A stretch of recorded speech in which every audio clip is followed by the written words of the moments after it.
j'ai une parole à vous partager. On va prendre nos Bibles ensemble.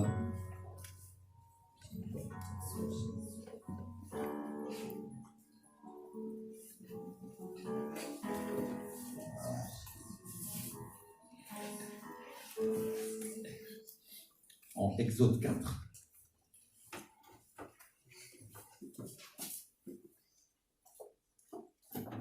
Et dans ce passage du livre d'Exode, au chapitre 4, Moïse, qui est prophète, et Aaron sont en Égypte pour accomplir l'ordre de Dieu. Je vous fais un résumé, on va pas le lire en entier. Et ils sont là pour libérer le peuple d'Israël de l'esclavage de Pharaon. Tout le monde a lu ces passages déjà? Alléluia. Et la Bible nous dit qu'il a rapporté toutes les paroles que l'Éternel avait dit à Moïse et qu'il a exécuté les signes aux yeux du peuple et que le peuple a cru. Dites avec moi les signes. Amen. Quand est-ce que le peuple a cru? Quand il a vu les signes. Amen. Dieu aime les signes. Il aime les prodiges, il aime les miracles. Alléluia. J'en vois un assis au fond de la salle. Merci Seigneur. Un miracle pour ta vie. Gloire à Dieu. Amen. Et donc, quand Moïse et Aaron ont commencé à parler au peuple de ce que Dieu leur avait dit, ce qu'il leur avait parlé, d'abord, ils ont cru. D'abord, ils ont commencé à croire. Dites avec moi. D'abord, ils ont cru. Amen. Alléluia. Et le mot qui est utilisé, c'est le mot aman, qui est un mot hébreu qui veut dire être ferme, s'accrocher, avoir confiance, avoir foi et croire. Ça veut dire, ils ont été fermes, ils se sont accrochés, ils ont eu confiance en Dieu, ils ont eu la foi et ils ont cru. Amen. Alléluia. La foi et la confiance sont deux choses similaires. Quand tu as confiance en quelqu'un, tu as confiance qu'il ne va pas te faire de mal et qu'il ne va rien t'arriver, il va prendre soin de toi. Quand tu as confiance en Dieu, si ton ami vient et il te dit une chose, et que tu es un bon ami et tu as confiance en lui, tu vas croire ce qu'il va te dire. Demain, je viendrai te chercher en voiture et je te sortirai de là. Et toi, pendant toute la journée, tu es en train de penser, demain, mon ami va venir avec sa voiture et il va me sortir de là. Alléluia. Et comme c'est un bon ami et que tu as confiance en lui, tu le crois. Croire en Dieu, c'est exactement la même chose. Dieu est un bon ami en qui nous pouvons avoir confiance. Il nous fait une promesse et peu importe le temps dans lequel il va venir ou il va l'accomplir, ça va s'accomplir, ça va arriver. Alléluia. Et la seule chose que Dieu nous demande de faire, c'est que pendant tout le temps où tu es en train d'attendre, Mélanie, où tu es en train de regarder ta montre, parce que le Seigneur t'a dit, à tel moment je ferai ceci pour toi ou cela, pendant tout ce temps-là, il te demande que tu sois en train d'avoir confiance en lui. Alléluia. C'est la seule chose qui permet que cette chose s'accomplisse ensuite. Amen. Et donc nous sommes ici au centre de vie de la foi. Dieu nous a donné un nom prophétique où nous devons croire. Déjà, c'est pour tout croyant, ce qui t'apporte le salut, c'est de croire en Jésus. Alléluia. Dieu a commencé par la foi, mais ici on a un appel spécial pour la foi. Dites avec moi, un appel spécial. Ça veut dire que tu vas devoir croire un peu plus que ce que les autres croient. Amen. Moi je te dis carrément plus en fait. Merci Seigneur. Parce que ici tu sais pas, mais tu es entré dans un centre de fitness. Ils ont fermé ma salle de gym à cause du virus. Mais ici, tu es rentré dans un centre de fitness dans lequel il y a toutes les machines qu'il faut pour que tu crois. Amen. Et tu vas muscler ta foi pour que tu puisses avancer et aller de l'avant. Amen. Dis avec moi, je vais muscler ma foi. Merci Seigneur. Gloire à Dieu. Et qu'est-ce qui se passe, mes frères et sœurs, quand on croit?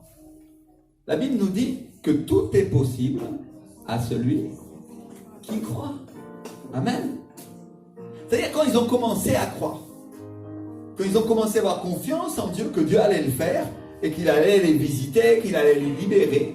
Je parle du peuple de Dieu qui était esclave en Égypte. Vous connaissez tous l'histoire d'Exode. À ce moment-là, quand ils ont commencé à croire que Dieu allait faire ces choses-là, tout est devenu possible. Dis avec moi, tout est devenu possible. Et ils sont passés d'une circonstance dans laquelle ils avaient les chaînes, ils étaient esclaves et on les fouettait. Au moment où ils étaient encore esclaves, ils avaient les chaînes et on les fouettait, on les obligeait à construire des pyramides et toutes sortes de choses. Mais ils étaient libres. Alléluia. C'est-à-dire l'esclavage matériel n'était pas encore parti, mais il n'était pas loin de partir. Dis avec moi, il n'était pas loin. Et pendant tout le temps, il y a eu un processus dans lequel le peuple de Dieu a commencé à croire. Alléluia, dites avec moi un processus. Un processus de foi. Et Dieu a été avec eux, il a combattu, il a envoyé les mouches, il a tué les premiers-nés des Égyptiens, il a fait toutes sortes de choses.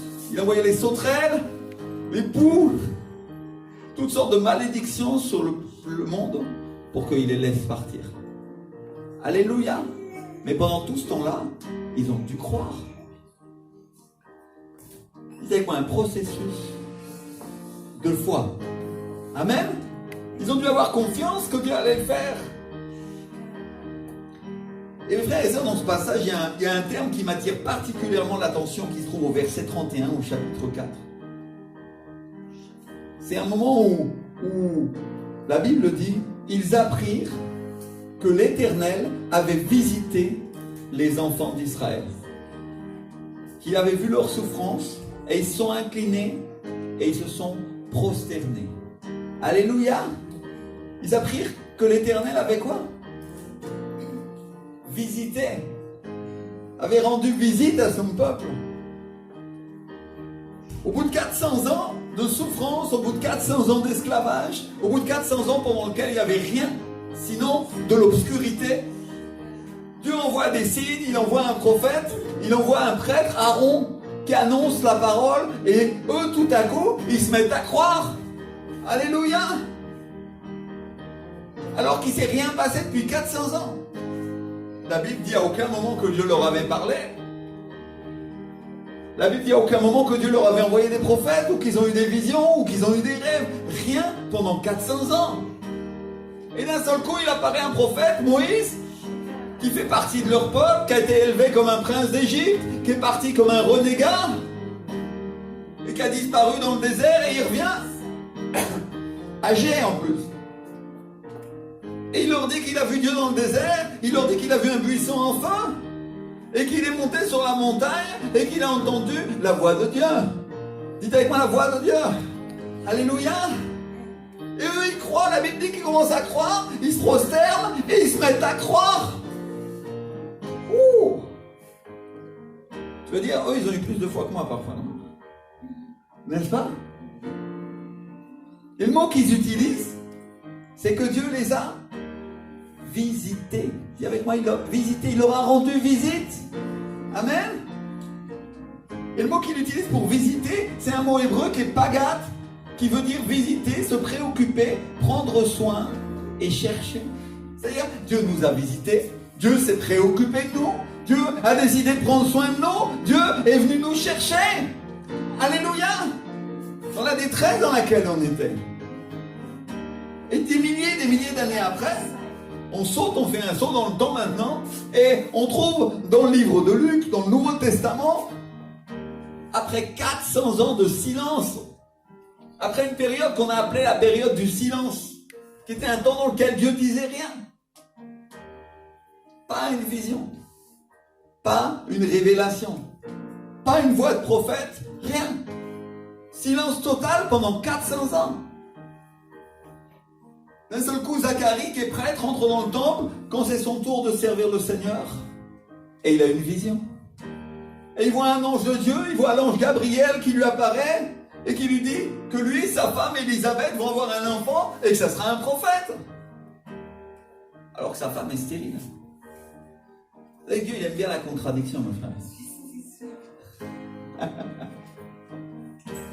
Quand c'est impossible alors, c'est possible à Dieu. Alléluia. Mon frère, ma soeur, si tu vois un impossible dans ta vie, tu t'as intéressé à la bonne personne. Dieu est le spécialiste de l'impossible. Alléluia. Peut-être s'ils avaient dû tourner Mission Impossible, ça n'aurait pas été avec Tom Cruise, ça aurait été avec Jésus. Alléluia. Il est le Seigneur. Gloire à Dieu. Ils auraient mis la bande-annonce avec la bombe. Et Jésus avec le truc pour couper le fil. Merci Seigneur. Gloire à Dieu. Alors, si tu as besoin de Dieu, ou si tu as une difficulté dans ta vie, tu dois savoir une chose. Quel que soit le problème, quelle que soit la difficulté, et si les autres te disent que c'est impossible, Dieu dit, si c'est possible. Alléluia. Oui, c'est possible. Gloire à Dieu.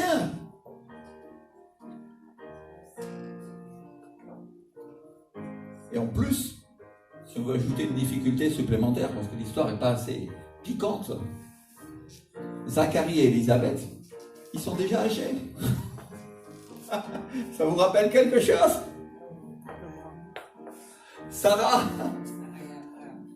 Dieu va venir, il va te visiter et tu vas avoir un fils, Isaac. Et Sarah rit. Est-ce que mon mari aura encore du désir pour moi maintenant que je suis une grand-mère? Est-ce qu'il va arriver encore des choses? Et on parle d'un rire qui est un rire de l'esprit, un rire qui est donné par le Saint-Esprit, qui va t'amener la victoire. Avant d'avoir la victoire, mon frère, ma soeur. La Bible dit que quand Sarah rit, elle le fait à un moment où elle n'a encore rien vu. Dis avec moi, elle n'a encore rien vu. C'est ça la foi. C'est-à-dire, elle reçoit la révélation, la garantie de la part de Dieu que ça va arriver. Alors qu'elle est dans une circonstance et une situation terrible. Et elle commence à rire dans l'esprit. Ça vous est arrivé? Quand le Saint-Esprit vient sur l'église, et d'un seul coup tu tombes et tu commences à te rouler par terre. Et tu ris. Et tu ris. Et tu ris. C'est un signe de Dieu, dans lequel Dieu te parle et te dit, tu as la victoire. Alléluia! Dis avec moi la victoire. Et Zacharie, il ne croit pas l'ange. Et l'ange lui dit, tu seras muet et tu ne pourras pas parler jusqu'au jour où ces choses arriveront parce que tu n'as pas cru à mes paroles. Ouh! Muet! Dites avec moi, muet! Pourquoi il reste muet? Parce qu'il n'a pas cru, parce qu'il est incrédule. C'est ce qui arrive à certains chrétiens quand Dieu leur parle et qu'ils ne croient pas. Et ils n'osent pas en parler. Parce que mes frères et sœurs, si tu croyais, tu serais déjà en train d'évangéliser. Alléluia! Tu saurais déjà que le temps vient et que les gens ont besoin d'entendre la voix du Seigneur. Amen. Donc imaginez qu'un ange de Dieu lui parle après 400 ans de silence, il lui dit que sa femme stérile va avoir un enfant, que ça va être un prophète, et lui il ne peut même pas en parler, il ne peut même pas lui dire. Je ne sais pas si vous imaginez la frustration. Ça vous est arrivé d'entendre la voix de Dieu, d'entendre une parole de Dieu et de ne pas la croire? Ça vous est arrivé aussi que Dieu ne vous parle pas? Est-ce que ça vous est arrivé qu'il vous dise rien? Ah, moi ça m'est arrivé. Ça m'est arrivé qu'il ne me parle pas des fois pendant quelques heures. Et ça m'est arrivé qu'il ne me parle pas des fois pendant quelques jours. Et quand ça m'est arrivé, c'est horrible.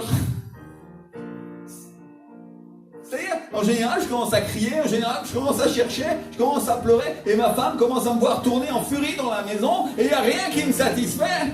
C'est vrai ou c'est pas vrai? Je deviens insupportable. Parce que je n'ai pas entendu la voix du Seigneur. Parce que je ne suis pas tenu dans sa présence. Alors, pourquoi mon frère? Parce que je suis addict au Saint-Esprit. Je suis addict à sa présence. Je ne peux pas me passer d'entendre ça, même pas 24 heures. Alors, je ne sais pas comment fait le peuple de Dieu pendant 400 ans. Je ne sais pas comment il fait pour vivre pendant 400 ans sans sentir sa présence, sans entendre sa voix. Je parle pour ceux qui ont déjà entendu la voix de Dieu, parce que bien sûr, ceux qui ont l'habitude d'entendre savent ça. Mais les autres, ils s'en moquent. Les autres, ils continuent leur petite vie comme d'habitude. Parce que vous savez, mes frères et sœurs, il y a une chose qu'on doit savoir dans la vie, c'est qu'on s'habitue toujours au pire. Et le pire vient, on trouve le pire normal. Je vais parler aux Africains. J'ai remarqué en Afrique que les Africains, ils trouvent ça normal quand quelqu'un meurt. Parce que ça arrive tellement souvent qu'ils sont habitués à ça. C'est vrai ou c'est pas vrai? Et ils traversent la rue et ça arrivait. Et bon, ben ça arrivait. Mon frère, ma soeur, c'est pas normal que quelqu'un meure. Ça doit arriver, bien sûr. Mais c'est pas normal qu'il meure avant que ce soit son âge. Alléluia. On est bien d'accord? Les Français, eux, ils ont un autre problème. Le mal augmente. Ils ne cherchent pas Dieu. Et ils trouvent ça normal. Et il y a plus de mal qui vient. Et ça ne leur pose pas de problème non plus. Et ils disent, bon, il y a plus de mal. C'est pas grave. Et vous comprenez ce que j'essaie de dire? On s'habitue. Les Colombiens, quand il y avait la guérilla, avant le réveil, à un moment, ils ont commencé à trouver ça normal. C'était la vie de tous les jours, non? Mais à un moment, ils ont commencé à clamer. Et ça a changé les choses. Alléluia. Vous comprenez ce que j'essaie de dire? C'est qu'il y a deux attitudes. Ou on continue à vivre comme on vivait avant, et ça va empirer, et c'est sûr. Ou on commence à chercher Dieu, et il y a un changement qui se produit. Alléluia. Et avec moi, on commence à chercher Dieu.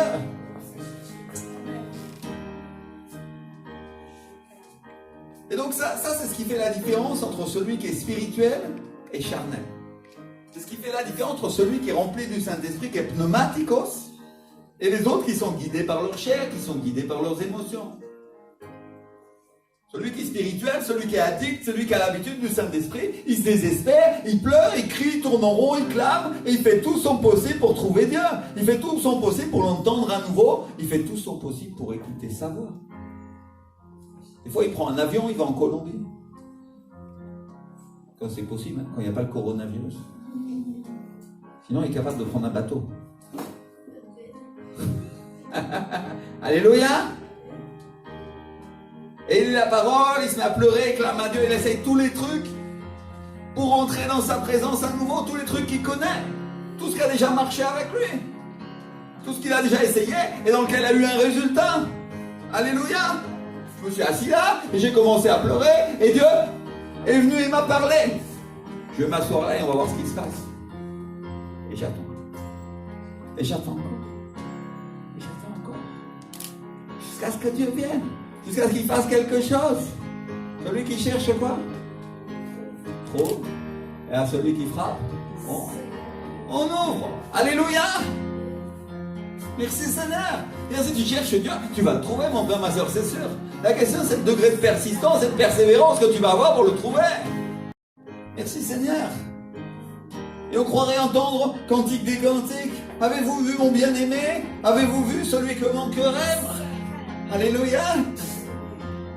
Cantique des Cantiques, c'est l'histoire des chrétiens, c'est l'histoire des chrétiennes qui sont amoureux fous de Jésus, amoureux fous du Saint-Esprit et qui sont prêts à tout pour le rencontrer.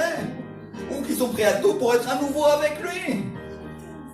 Parce qu'il y en a, ils vont dire, oh Seigneur, j'ai été avec toi, je t'ai rencontré le jour de mon salut, et maintenant...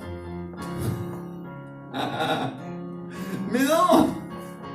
Seigneur, j'ai commencé à parler en langue, j'ai été baptisé du Saint-Esprit. Alors je suis devenu le plus spirituel. Et ils ne savent pas que c'est que le commencement des choses. C'est que le commencement de la relation qu'ils ont avec Dieu. Ouh! Merci Seigneur.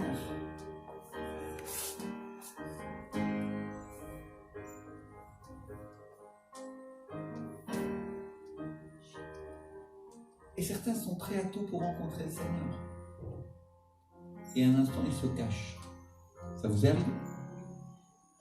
C'est biblique. En Cantique des Cantiques, c'est ce que fait le Seigneur, il se cache. Et maintenant, ils sont en manque. Et leur addiction est si forte qu'ils sont prêts à tout pour être avec lui à nouveau. Ils sont prêts à tout pour être avec lui encore un instant. Alléluia. Oh, je ne parle pas de gens qui vont à l'église par habitude ou qui vont à l'église sans passion. Je parle de vrais addicts, je parle de vrais drogués du Saint-Esprit. Alléluia. Mon frère, ma soeur, t'es venu chercher ta dose aujourd'hui? Parce que moi, oui, alléluia. Parce que je suis un accro à Dieu. Merci Seigneur. Je parle de gens qui sont amoureux fous et qui ont une vraie passion pour Jésus. Amen. Alléluia. Et mes frères et sœurs, je suis venu vous donner une bonne nouvelle. Certains ont essayé de se faire plaisir avec les drogues du monde.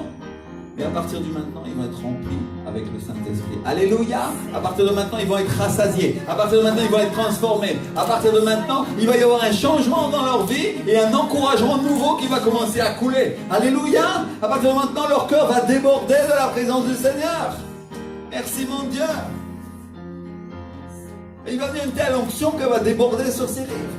Il va venir un tel temps de la présence de Dieu que vous allez être remplis et vous n'aurez plus besoin d'autre chose parce que la présence de Dieu va vous suffire, mes frères et sœurs. Alléluia!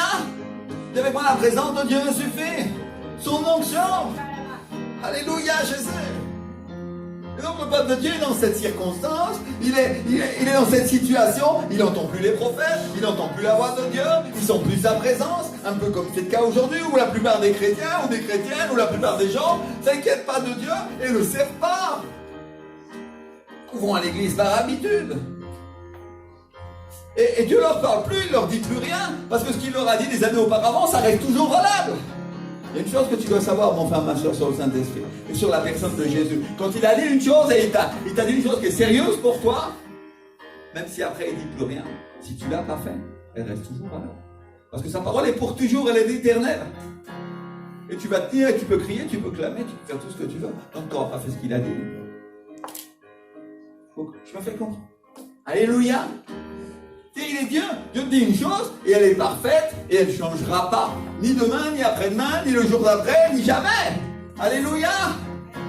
Si Dieu t'a dit, on va prendre Patrick. Patrick, c'est un saint. Alléluia. Il faut lui peindre d'auréole. Non, la gueule.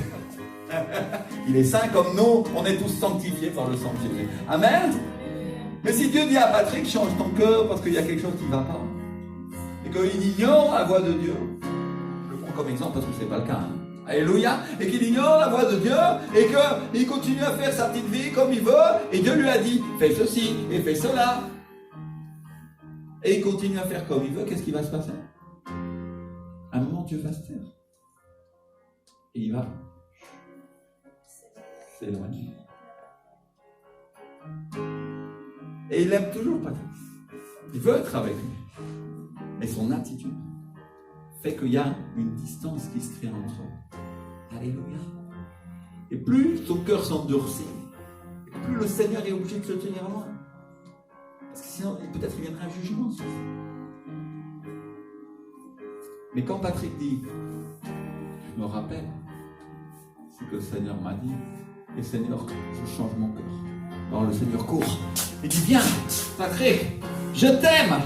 Alléluia, je suis avec toi, je cours avec toi. Demande-moi ce que tu veux, demande-moi un royaume. Tu l'auras. Alléluia. Je vois que quelqu'un entend la voix de Dieu aujourd'hui. Dieu parle à une personne aujourd'hui. Il est en train de dire, si tu t'approches de moi, si tu m'ouvres ton cœur, je vais faire tout ce que tu as besoin. Je vais faire tout le nécessaire pour être avec toi. Tu sentiras ma présence, tu entendras ma voix, tu sauras qui je suis et je prendrai soin de toi. Alléluia. Merci Seigneur.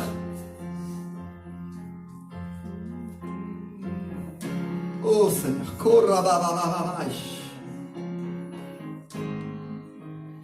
Donc au bout de 400 ans de silence, Dieu se met à parler. Il commence à parler à Zacharie, qu'il sert, qu'il est en train de servir dans le temple de Dieu. Il ne parle pas à son peuple. Il parle à un homme. Et il lui envoie l'ange Gabriel pour lui dire, je vais susciter un prophète, et ce prophète, je vais le lever. Non pas du milieu du peuple, mais à partir du ventre de ta femme. Ouh. Qui est âgé comme toi, et qui est stérile. Il est en train de dire, je vais faire un double miracle. Non seulement vous allez avoir un enfant, mais en plus de ça, moi je vais faire un miracle, je vais lever un prophète qui va libérer Israël. Qui va amener et qui va préparer le chemin du Seigneur. Pour l'instant, on est en train de parler de Jean-Baptiste. Il ne savait pas qu'il allait se tenir dans le Jourdain avec un truc en poil de chameau. On blaguait hier avec Patrick au téléphone. Je lui disais, peut-être qu'il faut que je me tienne avec un truc en poil de chameau, hein, mais l'été, ça serait mieux.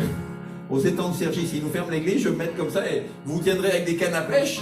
Vous ferez semblant de pécher, moi de loin je crierai « Repentez-vous, race de vipères !» On était d'accord sur le fait que l'été, ça serait plus commode, hein. N'est-ce pas? Alléluia. Gloire à Dieu. Et donc Jean-Baptiste va arriver. Et ce prophète, c'est toi et ta femme qui allez la voir. Il est en train de dire l'ange Gabriel. Imagine qu'un ange, il vienne te visiter. Padre de multitude. Par exemple. On t'annonce une parole. Et tu la crois ou tu ne la crois pas. Mais elle va s'accomplir. Parce que Zacharie, il n'a pas cru la parole. Mais elle s'accomplit quand même. Alléluia. Ça, c'est la grâce de Dieu. Ouh. Mon frère, ma soeur. Ouh. Dieu parle d'abord à Zacharie et à sa femme qu'ils servent fidèlement. Zacharie. Fais attention. Alléluia. Et la Bible nous dit qu'ils étaient justes devant Dieu, ils étaient irrépréhensibles. C'est-à-dire qu'on ne pouvait pas leur reprocher quoi que ce soit, on ne pouvait rien leur reprocher. Au milieu d'une génération comme ça, qui était corrompue et perverse, une génération perdue, qui ne voulait pas suivre Dieu, qui disait qu'elle suivait Dieu, mais qui ne voulait pas l'écouter. C'est pas pour rien qu'après Jean-Baptiste, quand il se tient, il leur dit race de vipères. Oh, la vipère, c'est un serpent, c'est l'image du diable. Vous parlez de Dieu, mais vous ne le connaissez pas. Et donc, on connaît tous l'histoire. On connaît la suite. L'ange Gabriel parle à Marie ensuite pour lui dire qu'elle aussi, elle va avoir un bébé qui va être le Seigneur Jésus et qui vient du Saint-Esprit. Alléluia. Et il lui annonce un miracle encore plus fort parce qu'elle n'a pas couché avec un homme. Mais le Seigneur va venir directement en chair et grandir dans son corps. Ouh. C'est pour ça qu'elle dit, Seigneur, tu as jeté des regards sur ta servante, vraiment. Sur la... Et c'est pour ça qu'il y en a qui l'adorent, la Vierge Marie. Mais pourtant, elle est une femme, elle n'est pas Dieu. Mais Dieu lui-même est venu habiter à l'intérieur d'elle. Ça vous parle, mes frères et sœurs? Est-ce que le Seigneur ne nous a pas dit, quand on accepterait Jésus comme notre Seigneur et notre Sauveur, le Saint-Esprit viendrait habiter à l'intérieur de nous? Est-ce que toi aussi tu ne peux pas dire, comme la servante Marie, une grâce merveilleuse m'a été faite? Ce qui est le Saint-Esprit, c'est dans l'Esprit de Jésus. Et le temps d'une grossesse, le temps qu'un enfant grandisse, le temps que l'Église du Seigneur grandisse et arrive à la maturité avant qu'il l'enlève et qu'il l'emmène au ciel, nous sommes remplis du Saint-Esprit. Jusqu'à ce que nous tenions toujours dans sa présence. Jusqu'à ce que nous soyons pour toujours avec lui, mes frères et sœurs. Ouh. Dis avec moi, je vais marcher au ciel. Et la présence de Dieu va être merveilleuse. Frères et sœurs, je n'avais pas prévu de vous partager ça, mais le Saint-Esprit est en train de me conduire dans ce chemin-là, pardon. Et un jour, je voudrais vous dire, il me dit partage ce témoignage, alors je vais le faire. Un jour, j'étais en train de prier dans ma maison. Et il y avait la louange et l'adoration. J'étais allongé sur mon lit. Et il me dit, oh pasteur, t'es pas très spirituel, hein, toi. Je ne me mets pas à genoux. Ah, moi, je vais me mettre confortable, je suis désolé. Ça m'arrive de me mettre à genoux quand la présence de Dieu vient. Mais en général, je me mets à l'aise. Et d'un seul coup, j'ai senti l'onction, la présence de Dieu est venue. Et d'un seul coup, je me suis assis. Et je me suis rendu compte que j'avais le haut du corps en dehors de mon corps. Et j'ai eu peur. Je dis, ça m'était jamais arrivé. Hein. Quand tu vis une expérience comme ça, tu te dis, oh peut-être je suis en train de mourir.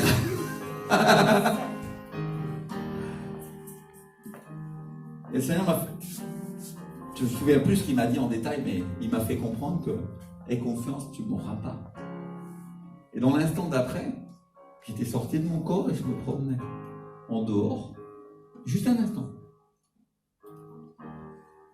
Mais la présence de Dieu était là et je me sentais tellement bien. Alléluia. Nous sommes des esprits qui vivons dans un corps. Un jour, nous allons quitter ce corps. Et tu vas le laisser à la décharge, comme tu laisses ta voiture quand elle est finie, tu la laisses à la casse et tu en prends une nouvelle. Et la Bible dit quand on va monter au ciel, on aura un corps comment? Spirituel. Alléluia. Un corps qui sera glorifié. Merci Seigneur. Amen. Ton âme et ton esprit va monter et tu laisseras ce corps que Dieu t'a donné dans une casse. Parce que tu n'en auras plus besoin, tu en auras un autre qui sera mieux. Alléluia. Et selon si tu as appartenu à Dieu ou pas, tu iras en enfer ou au ciel. Et la décision à prendre, elle est sur la terre. Amen. La médecine et les médecins nous ont fait croire que les médecins étaient des dieux. Et qu'on vivrait éternellement sur la terre. Et là, avec la petite épidémie qui est en train de se passer, il y a des gens qui commencent à se rendre compte que c'était pas si vrai que ça, non? En Italie, ils voient les gens mourir et ils disent « Ouh, Seigneur, Amen !» Mais nous, les enfants de Dieu, on a une promesse que 1000 tombent à ta gauche et 10 000 à ta droite et tu ne seras pas atteint. Alléluia. Et quand bien même l'un d'entre nous le serait, si tu meurs et que tu es dans le Seigneur, tu vas aller où? Paul, il a dit quoi? C'est un gain pour moi d'aller avec Dieu, mais je reste à cause de vous. Et lui, il avait compris que sa vraie vie, c'était avec le Seigneur. Amen. Gloire à Dieu pour notre vie sur la terre, mais nous devons comprendre que privilégier la vie spirituelle et la présence de Dieu, c'est ce qu'il y a de mieux. Amen. Alors vous avez bien vu que je suis revenu dans mon corps, parce que sinon je ne serais pas en train de vous parler en ce moment. Et Dieu a utilisé cette expérience pour faire d'une pierre plusieurs coups, et pour me rappeler que nous sommes des êtres spirituels. Je ne suis pas quelqu'un de mystique. Hein. Croyez-moi. Moi, j'étais la personne la plus rationnelle du monde avant de connaître Jésus. Ce que je ne pouvais pas toucher, ça n'existait pas, ça ne pouvait pas exister. Parce que non, ce n'était pas scientifique, c'était pas... Mais le Seigneur, il m'a bien eu. Il a le sens de l'humour. S'il peut changer un Français comme moi, à la tête dure, il peut changer n'importe qui, mon frère. Alléluia. Merci Seigneur. Gloire à Dieu. Donc Marie tombe enceinte, parce que le Saint-Esprit, quoi? Là, visite. Il met son ombre sur elle, il met sa présence sur elle, et d'un seul coup, naît un enfant surnaturel, sans conception humaine. Élisabeth, non. C'est son mari qui va s'en charger. Alléluia. Mais c'est un prophète. Pour Marie, on est en train de parler du Seigneur Jésus-Christ. Alléluia. Et il ne pouvait pas être conçu par un homme. Parce qu'il est Dieu. Je me fais comprendre? Alléluia. Merci Seigneur. Et donc, Marie sort de là. Elle sort de la visite de l'ange. Il y en a, ils vont chez le dentiste, ils sortent pour aller chez leur voisin. Elle sort pour courir chez sa cousine dans les montagnes. Élisabeth! Et quand elle arrive dans sa maison, au moment où elle lui dit « Hello! Ça va ?» Elle ne fait pas comme nous en ce moment, qu'on ne peut plus se serrer la main, on ne peut plus s'embrasser. Elle lui crie bonjour, et au moment où elle lui crie bonjour, tout le monde sait ce qui se passe. Le bébé qui est dans son ventre, le bébé qui est dans le ventre d'Élisabeth, tressaille et elle est remplie du Saint-Esprit. Alléluia! Pourquoi? Parce que Marie vient d'entrer avec Jésus dans son ventre. Elle vient de rentrer avec la présence de Dieu et elle vient de rentrer avec Dieu lui-même. Et on pourrait dire que d'une certaine manière, j'ajoute bien d'une certaine manière, Jésus est en train de visiter la maison d'Élisabeth. Il la visite en voiture blindée. Dans le ventre de Marie. Et on pourrait dire aussi qu'il a déjà visité Élisabeth avant, puisqu'elle est déjà enceinte du prophète qu'elle est. C'est-à-dire le Seigneur lui rend une deuxième visite. Mais cette fois-ci, il vient comment? Lui-même. Viens avec moi, lui-même. Et est-ce qu'elle le voit? Non, elle ne le voit pas. Elle voit qui? Elle voit Marie. Ouh, frères et sœurs, j'étais inquiet parce que, très honnêtement, je vais vous dire, cette semaine, j'étais super embêté. Et je n'avais pas fini d'écrire la prédication telle que je voudrais voulu finir de l'écrire. Et le Seigneur, il est en train de donner la révélation exacte de ce qui me manquait à cet instant. Alléluia! Je me fais comprendre. Dieu fait une visite, mais les gens ne voient pas le Seigneur encore. Parce que ce n'est pas encore son temps. Parce qu'il viendra que dans 9 mois, ou dans 8 mois et quelques jours. Mais pendant ce temps-là, il voit qui? Il voit Marie. Elle voit Marie. Alléluia. Oh, est-ce qu'on n'est pas dans ce cas-là? Est-ce que le Seigneur est là au milieu de nous? Oui, il est là, en chacun d'entre nous. Mais est-ce que vous le voyez?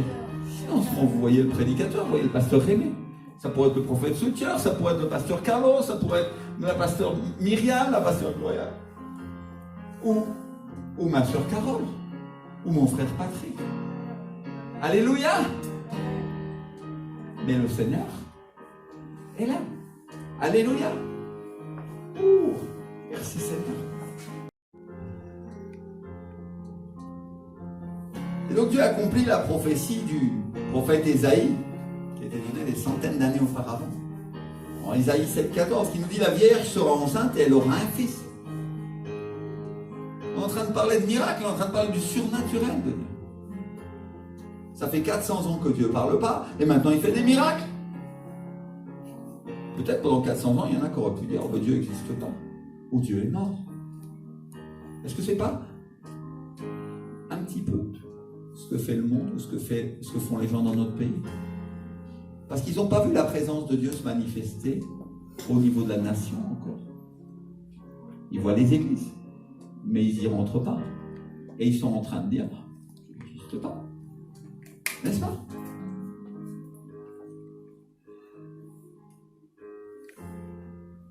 Et Marie reste avec Élisabeth pendant 3 mois. Et elle rentre chez elle. Et arrive le moment où elle doit accoucher. Et elle a un fils. Et à ce moment-là, les parents, les gens de son entourage, les voisins se réjouissent. Et au 8e jour, comme c'est la coutume en Israël, ils vont pour le circoncire, comme le Seigneur a demandé de le faire. Alléluia. Comme ça se fait. Et les voisins et ses parents, quand ils viennent pour le circoncire, ils commencent à l'appeler l'enfant Zacharie. Comme c'est la coutume où ça se fait souvent d'appeler le fils comme son papa. Et à ce moment-là, Élisabeth prend la parole et elle dit: non, il sera appelé Jean. Il dit avec moi Jean. Et son papa Zacharie, au fond, fait des signes. Il dit: rappelez-vous, il ne peut pas parler. Il est muet parce qu'il a été incrédule. Et il dit: amenez-moi un iPad. Non, une tablette. À l'époque, il n'y avait pas d'électronique. Amenez-moi une tablette pour que je puisse écrire. Amenez-moi. Et sur la tablette, il écrit Jean et son nom. Amen. Alléluia. Il avait dit qu'à un moment où il dit ça, la bouche de Zacharie s'ouvre et sa langue se délie. Et à ce moment, il est rempli du Saint-Esprit. Il se met à parler, il se met à prophétiser. Il dit: béni soit le Seigneur, le Dieu d'Israël, de ce qu'il a visité et racheté son peuple. Alléluia. Et nous a suscité un puissant sauveur dans la maison de David, son serviteur. Alléluia. Béni soit le Seigneur qui nous a quoi, mes frères et sœurs? Qui nous a visité, qui nous a rendu visite. Alléluia. Ouh. Et là, ils vont dire, on parle beaucoup de visite dans cette prédication, n'est-ce pas? Merci Seigneur. Combien, mes frères et sœurs, d'entre vous savent que quand Dieu visite son peuple, les choses changent? Les choses changent quand Dieu est là. Et là, franchement, les choses allaient changer. Dieu allait envoyer Jésus, il allait envoyer Jésus sur la terre et Jean-Baptiste comme prophète pour l'annoncer. Et ils avaient une réunion là entre bébés, tous les deux dans leur véhicule guidé, qui était la maman. Tous les deux dans le ventre de leur maman. Pour avoir une discussion avant naissance, de savoir ce qu'ils allaient faire. Non, c'est pas, hein. Mais en tout cas, ils se sont rencontrés comme ça.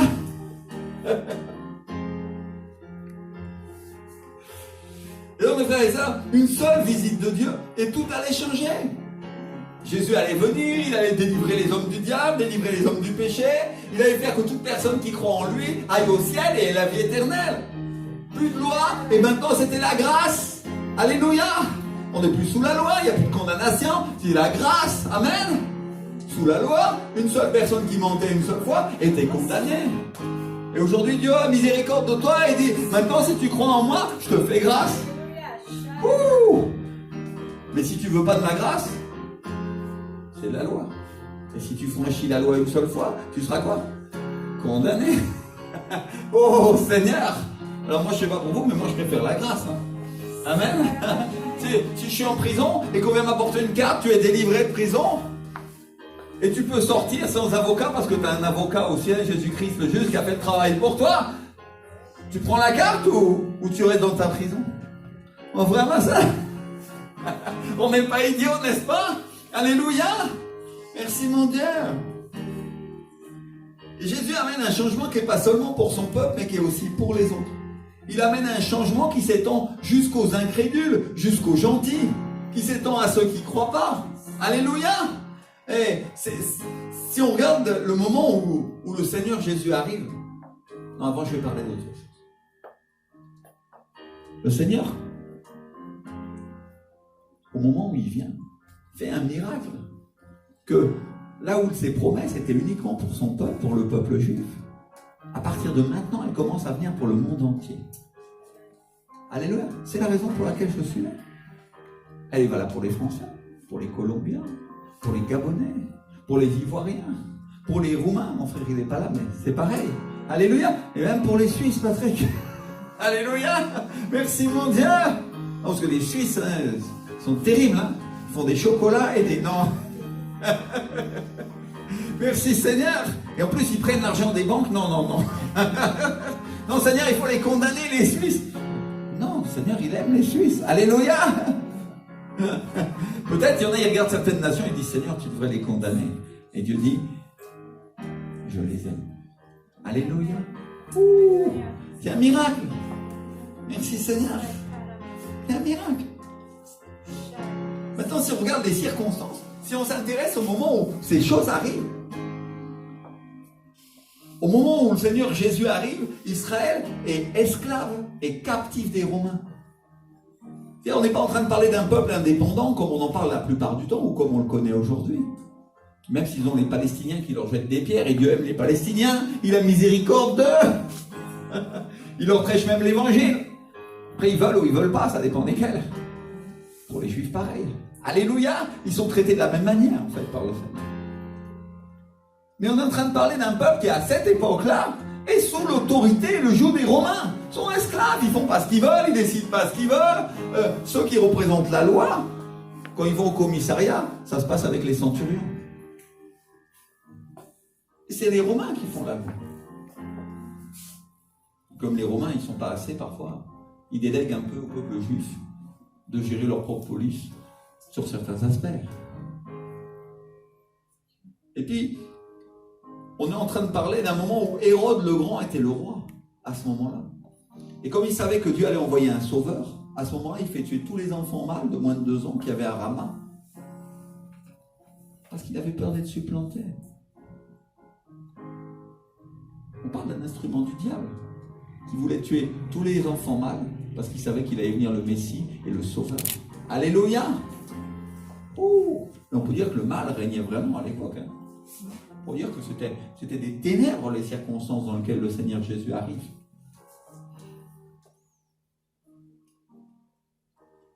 Même à la tête du gouvernement, même à la tête de la nation. C'est au milieu de ce marasme, c'est au milieu de toutes ces ténèbres et des difficultés que va naître un enfant qui va visiter son peuple. Qu'est le Seigneur Jésus.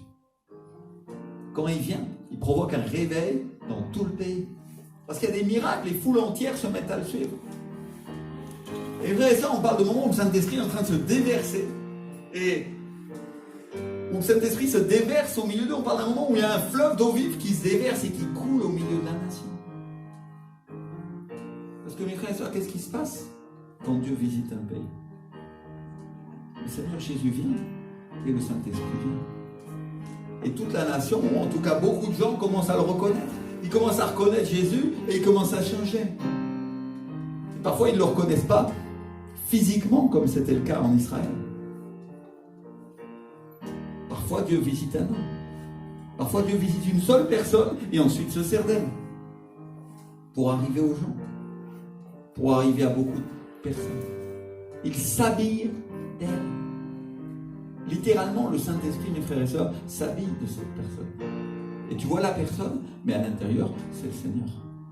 Alléluia. Et le Saint-Esprit, c'est sinon l'Esprit de Jésus.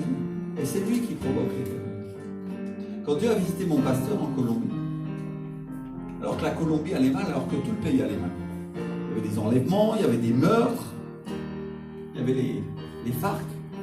Tu n'es pas ami avec les FARC, toi? Non, ça va. Bon. Il dit non, hein. On est tranquille alors. Je le redis, hein. Et quand le Saint-Esprit a visité le pasteur Ricardo, d'abord il a créé en lui un réveil personnel qui ensuite s'est étendu à toute l'Église et ensuite au pays et qui s'étend dans le monde maintenant. Alléluia. Et avec moi, Dieu se sert des hommes pour visiter son peuple, pour visiter sa nation. Et Dieu commence par l'intérieur. Il commence par visiter une personne, il se sert d'elle pour en visiter d'autres, jusqu'à ce qu'il ait ensuite visité tout le pays. Alléluia. Est-ce que le Seigneur Jésus dit que si on n'a pas fait ça à un de ses petits-enfants, n'est-ce pas, il y a un verset qui dit ça, non? C'est à lui qu'on l'a fait. Mon frère, ma soeur. Quand le Seigneur t'envoie pour prêcher la parole, tu peux être sûr d'une chose, le Saint-Esprit est à l'intérieur de toi pour parler à cette personne. Alléluia.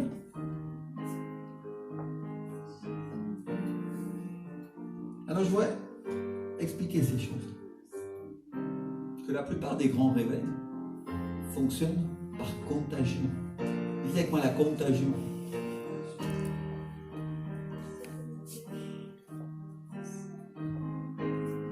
C'est une prédication osée parce que le jour où il y a le coronavirus, on est en train de parler de contagion. Mais on va dire, la grippe, j'en veux pas. Et le coronavirus, j'en veux pas. Mais le Saint-Esprit, oui, j'en veux. Amen. Déclare avec moi. La grippe, j'en veux pas, je la rejette au nom de Jésus. Le coronavirus, je le rejette au nom de Jésus, je rejette toute maladie. Mais le Saint-Esprit, oui, j'en veux. Alléluia. Au 19e siècle, quand le Saint-Esprit visite le pays de Galles, quand le Seigneur visite ce pays, il visite un jeune mineur, Evan Roberts. Et quelques mois après, presque tout le pays est touché. 100 000 âmes sauvées parce que Dieu est venu et parce qu'il s'est déplacé. Alléluia. Et si on étudie l'histoire des réveils ou l'histoire des visites de Dieu, on se rend compte que les gens qui ont été en correspondance avec Evan Roberts, ils ne l'ont même pas rencontré physiquement, ils lui ont écrit des courriers comme à l'époque ça se faisait. Il n'y avait pas d'avion pour franchir les continents. Et certains qui lui avaient écrit ont reçu leur propre réveil et c'est arrivé à Azusa Street, à Los Angeles. Alléluia. Et ce réveil, il est connu parce que le pasteur, il priait avec une boîte. L'église était toute pourrie. Et il priait avec la tête dans une boîte pour ne pas être dérangé par ses frères et sœurs. Imagine, tu t'assois dans une église et le pasteur, il est là avec la tête dans une boîte à chaussures.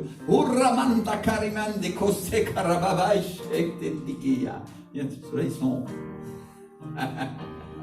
Mais le Saint-Esprit s'est déversé et a commencé à toucher toute l'église. Et c'était incroyable. Les gens commençaient à se réunir de plus en plus nombreux pour le rencontrer. Parce qu'un réveil, c'est une rencontre avec Dieu. Amen. C'est une rencontre avec la visite de Dieu. Et c'est Dieu lui-même qui descend et qui s'empare du pays, qui s'empare de la ville, qui s'empare de l'église, ou qui s'empare d'un homme et qui s'habille de lui. Alléluia. Et qu'il enfile comme un vêtement. Et le réveil d'Azusa Street, il est connu parce que même si en apparence il a touché qu'une église, en réalité il est à l'origine de la création du mouvement pentecôtiste, qui est le mouvement qui a créé quasiment le plus d'églises dans le monde. Alléluia. Partout où tu vas dans le monde, il y a une église pentecôtiste. Amen. Alléluia. Et c'est comme ça, quand Dieu visite un pays, quand tu visites une nation ou quand tu visites une église, c'est pas pour rien, mon frère. C'est parce que Dieu a un plan et il va faire quelque chose. Amen. Vous me faites ça simplement, je viens vous dire que tous les juifs de l'Antiquité savaient ces choses. Ils savaient tous qu'il pouvait y avoir des difficultés. Ils savaient qu'il pouvait y avoir des problèmes dans le pays où ils étaient ou dans leur vie.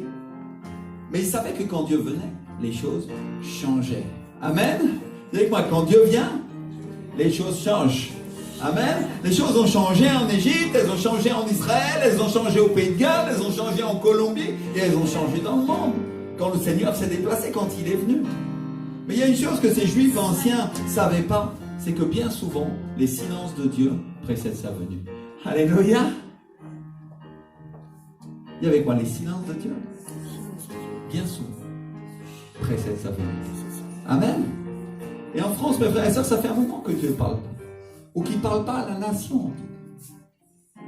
Il parle à son peuple, il parle à quelques personnes, il parle dans les églises. Mais ça fait un moment qu'on n'a pas entendu. Au sommet de la nation, au niveau du président, au niveau du congrès, au niveau des ministres, ça fait un moment qu'on n'a rien entendu de la voix de Dieu. Depuis la Révolution, pour être honnête. De temps en temps, on les voit qui se pointent à un séminaire dans les églises pour arranger le coup, pour se mettre bien avec une partie de la population. Mais ça fait un moment que personne, à la tête de la nation, est venu chercher les pasteurs, les serviteurs et les servantes de Dieu et leur dire priez pour nous. Parce qu'on est mal. Parce que ça ne va pas. Parce qu'on a besoin de Dieu. Et mes frères et sœurs, je suis venu vous dire ce matin que Dieu se rappelle de son peuple en France et qu'il va les visiter. Alléluia. Quand je préparais cette prédication, le Saint-Esprit m'a dit, je veux que tu dises à mon peuple que je le visiterai. Alléluia.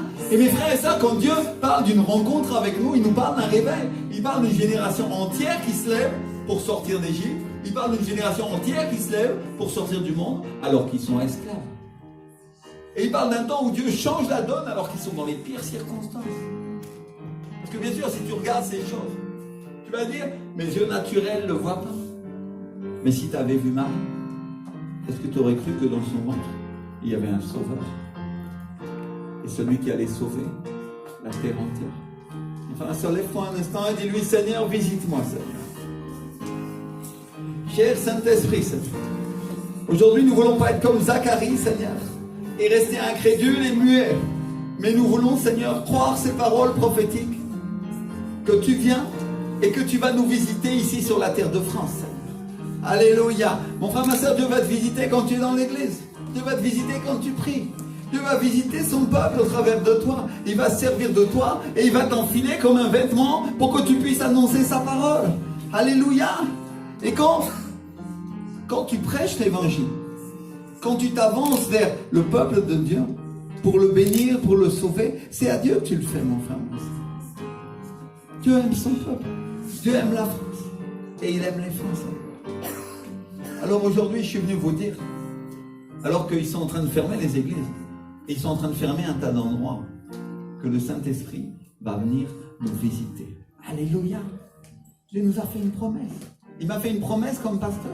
Il m'a dit, cette année, je vais te visiter. Alléluia. Alors mon frère, ma soeur, je voudrais que tu dises, Seigneur, visite-moi. Rends-moi visite, Saint-Esprit. Je t'aime. Et ce matin, Seigneur, je veux approfondir cette relation avec toi.